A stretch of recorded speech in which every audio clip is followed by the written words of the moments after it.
Alright, you guys, welcome back to another video, and today I'm gonna give you my first impressions on the new update. Cold War, everything else that's happened, modern tanks, what have you. And I start by just flashing off my machine here. I'm sorry, but it is a sexy machine. Alright, first thing is that we have detailed tank stats now. Now, a lot of this stuff is stuff you're not really going to ever need to know or use, but it's nice to have. Since Wargaming took away all of our detail statistics before, it's nice to just have something, you know?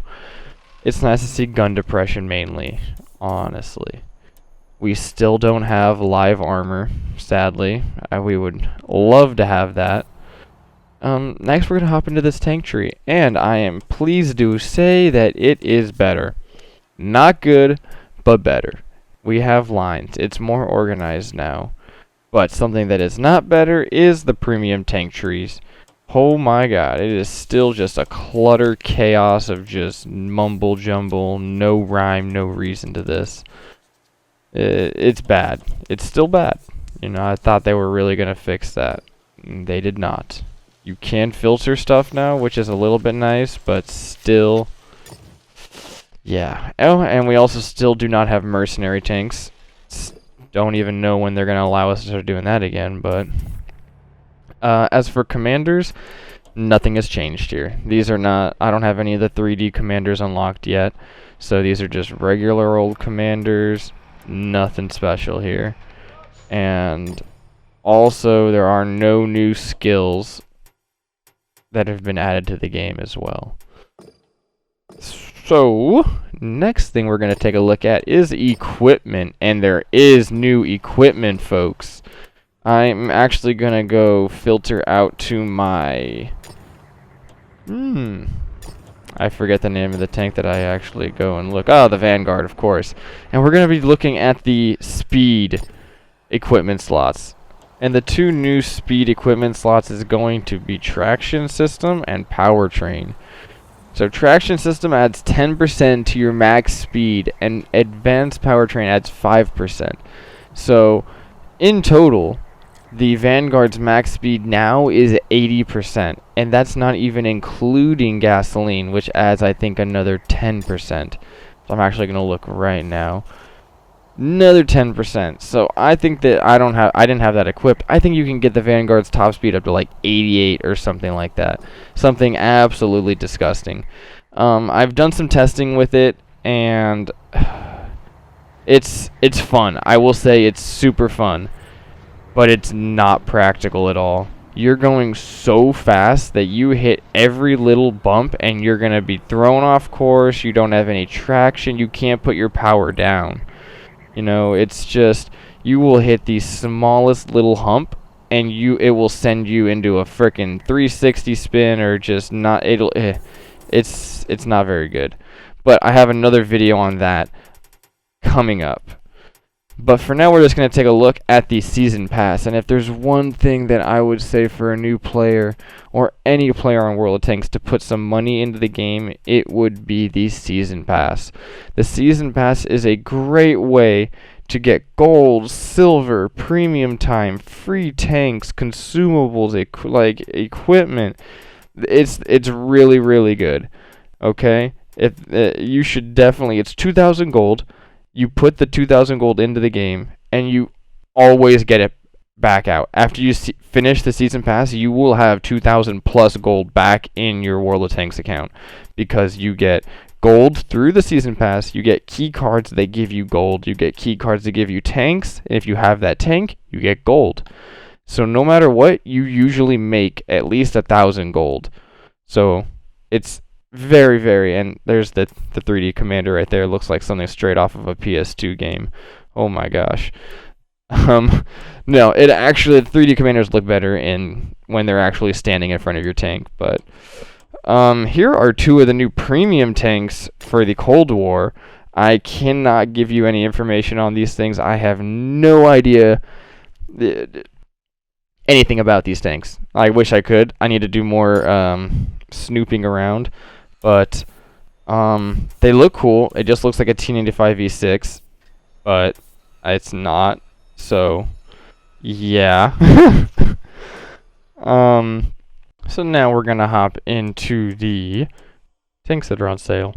And for all you seal clevers out there, you'll be happy to know that the Absolution at tier 6 is on sale right now. So go pick you up one of those and go club some tier 6ers, you know. Have a good time down there. Just kidding. You guys all suck. No, I'm just kidding about that too. Or am I? No, okay. So here's the Action 10, which is pretty much the, I think, unskinned version of the Paladin. This tank is a beast. It's like a mini Super Conk at tier 8. I love this tank. If you want to pick this up, I highly suggest you should. And we got nothing really here in the special deals I'm going to go over or anything else. But the moment you guys have all been waiting for, here is the Cold War tanks. You start off with two tanks, the Western Alliance and the Eastern Alliance. This is the Western right here, which is like the American tanks. And let me tell you what, you want to play modern tanks, you got to pay modern prices, you guys. 1.1 million silver for the first gun upgrade. First gun upgrade. That's not even to go in to the engine upgrade, to the track upgrade, to the radio upgrade. That's the gun upgrade, you guys. And once you don't have to buy those, obviously. You can just keep the tank stock and keep moving up to the next tank. But I don't even know how much that tank's going to be if just the gun upgrade is 1.1 million. The tank is probably going to be a couple million. I can't say for sure. I don't know. I haven't got that far yet. But that is insane. Modern tank, modern prices. Inflation is no joke, you guys, okay? The equipment is going to be all the same as the regular World War II tanks, so you get those driving upgrades and stuff, and the max speed upgrades. But there are new supplies, and that is going to be your smoke screen and your hole patch, or they're going to be the two main new ones right here.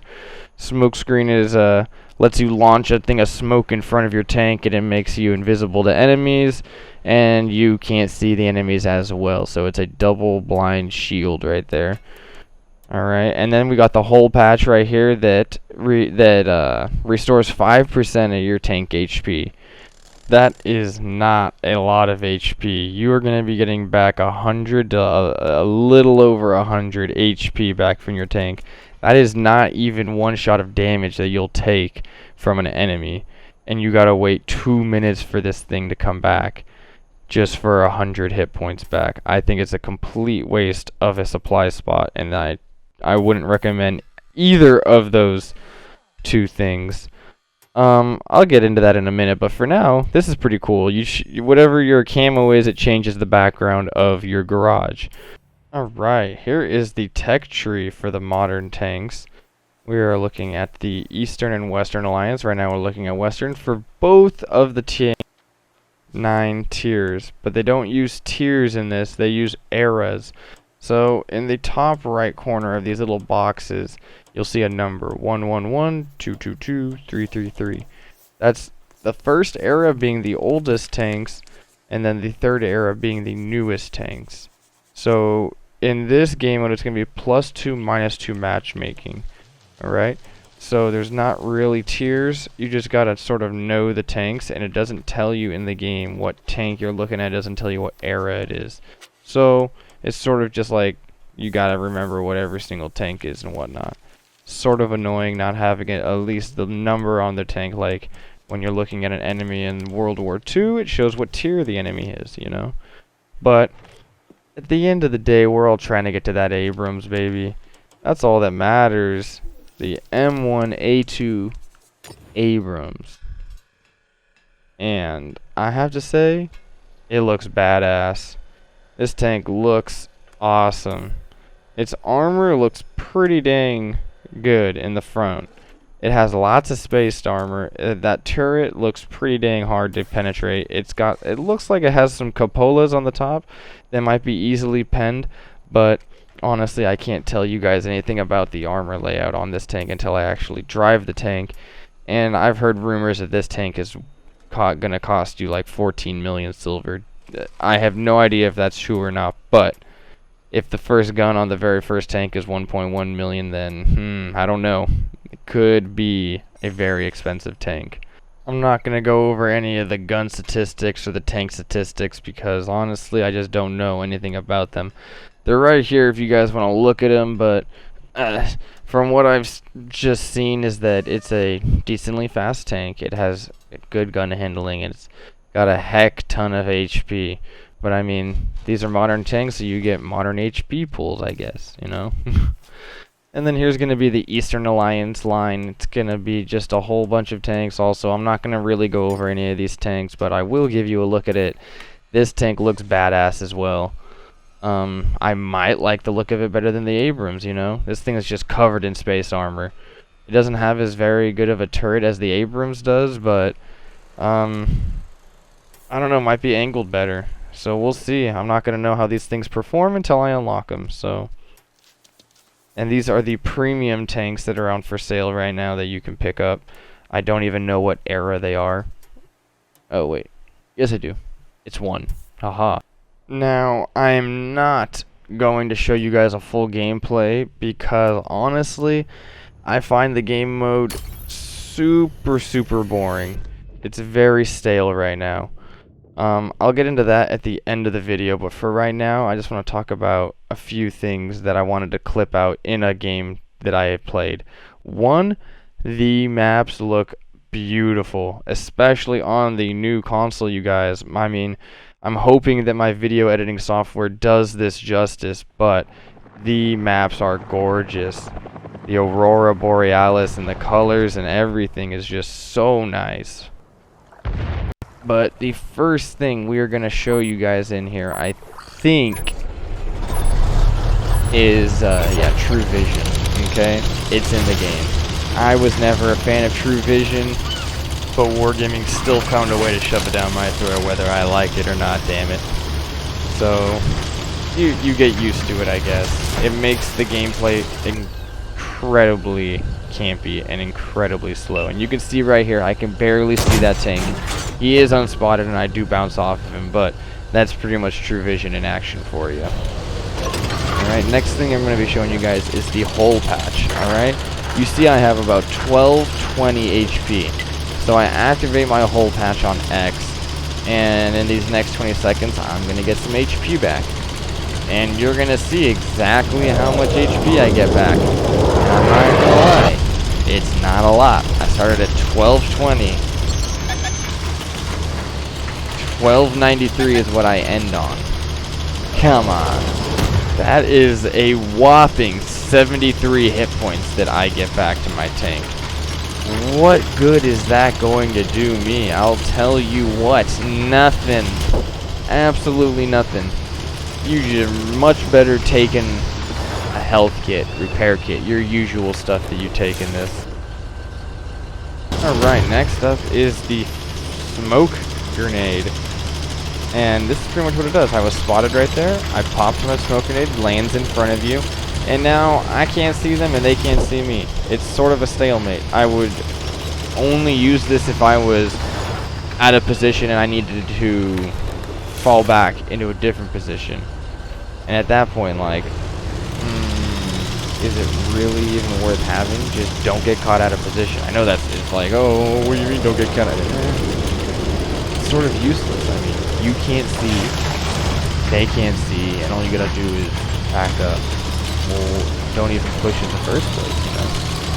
But, like I said, I just think it's another sort of useless. Why? And last but not least, you guys get to see the 3D crews. Like I said, they do look a little bit better than the pictures on the season pass, but yeah, I don't know. Did we really need this? I mean, I didn't ask for it. I don't know if y'all asked for it, but we got it nonetheless. I just enjoyed seeing the tank up there. I don't really like how your person's blocking the tank. I mean, people wanted to see marks on the barrel or what tank they were using, but the commander sort of just blocked all of that out. But I can say, all in all, the update was not that bad. Unlike 6.0, it didn't completely ruin and change the game. So that is a plus. I would say that I hope that Wargaming goes back and fixes some of the stuff that is still broken in the game right now that needs fixing. Alright, you guys, thanks so much for tuning in on this video. I know it's a little bit different. It's not what we're used to seeing on the channel, but this is a big update and it needed to be covered, and I'm glad I have it out of the way because I have a lot of videos for you guys, alright? Good stuff on the way on the channel. Not really modern tank stuff because honestly I don't find the game mode fun, but you know, we'll see. Maybe I'll hop in. I'll play a game here once in there. But you guys, thanks for showing up. I appreciate you guys. Hit that like and subscribe button and hit that bell notification button, and I hope you guys have a great day.